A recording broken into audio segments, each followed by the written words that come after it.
Konačno nam je na red došla i zimnica. Prva zimnica koju ću ove godine napraviti su kiseli kvašeni krastavci. Pripremila sam ih već ovdje, prije nego što krenemo sa postupkom, prije nego što vam objasnim što sve u njih ide, moramo ih jako dobro oprati.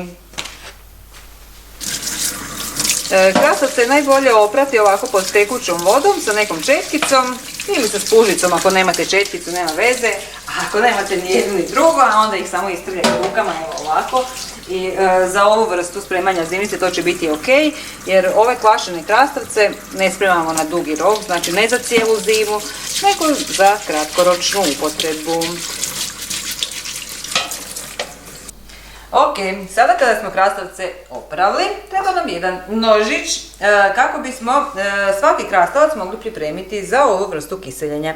Vidite i sami da su ovo malo veći krastavci, znači to su oni koji su prerasli onu veličinu za klasično kiseljenje krastavaca, a upravo su idealni za ovaj način. E sad, s obzirom da oni neće dugo stajati u octenoj tekućini, a kako bi se ipak ukiselili relativno normalnom nekakvom roku, ja ću ovako svaki krastavac koji je otprilike ovakve debljine po sredini lagano samo ovako prorezati, ali ne do kraja. Budite oprezni, nemojte se porezati, znači dovoljno je ovako da u krastavcu nastane, evo vidite i sami otprilike, jel se vidi ovakav otvor.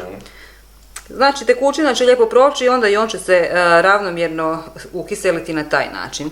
Znači to je za ovakve krastavce ovakve debljine. E sad, ako imamo veći krastavac kao što je ovaj, a isto ga hoću ukiseliti na ovaj način, onda ću napraviti isti ovaj postupak ovako, ali križno, znači sa oba dvije strane i tako ću opet dobiti, evo vidite ovako, to je to. Znači na isti ovakav način sve ove krastavce pripremiti, a ako su oni još manji od ovoga, onda ih uopće nema potrebe prerezati jer će se ukiseliti sami po sebi.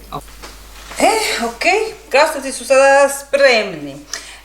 Osim krastavaca, za ovaj recept morate pripremiti alkoholni ocat, morate pripremiti običnu vodu i morate pripremiti još nešto. Čekajte da pogledam točno koje količine.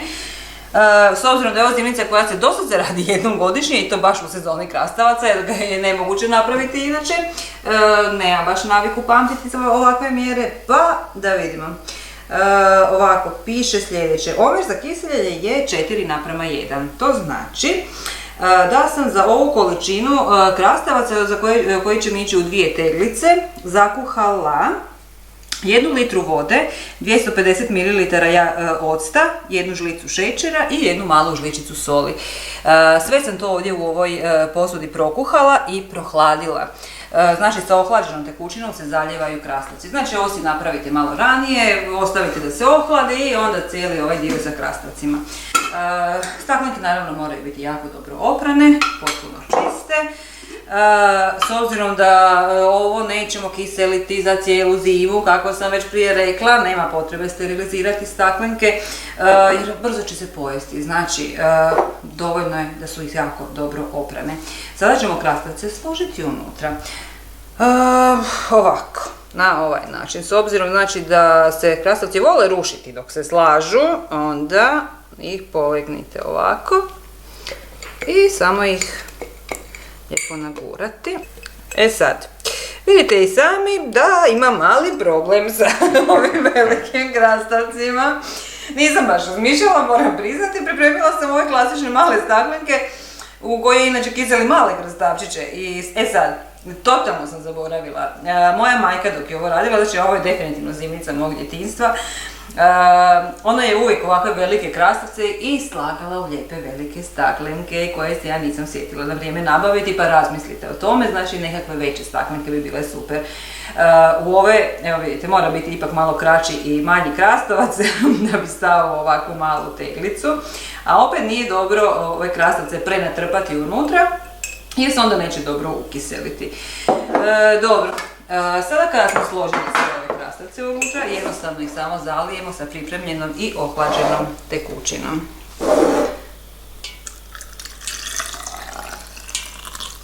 Neka budu pokriveni skroz na skroz, evo ovako.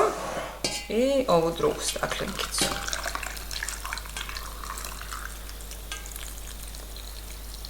Evo ga.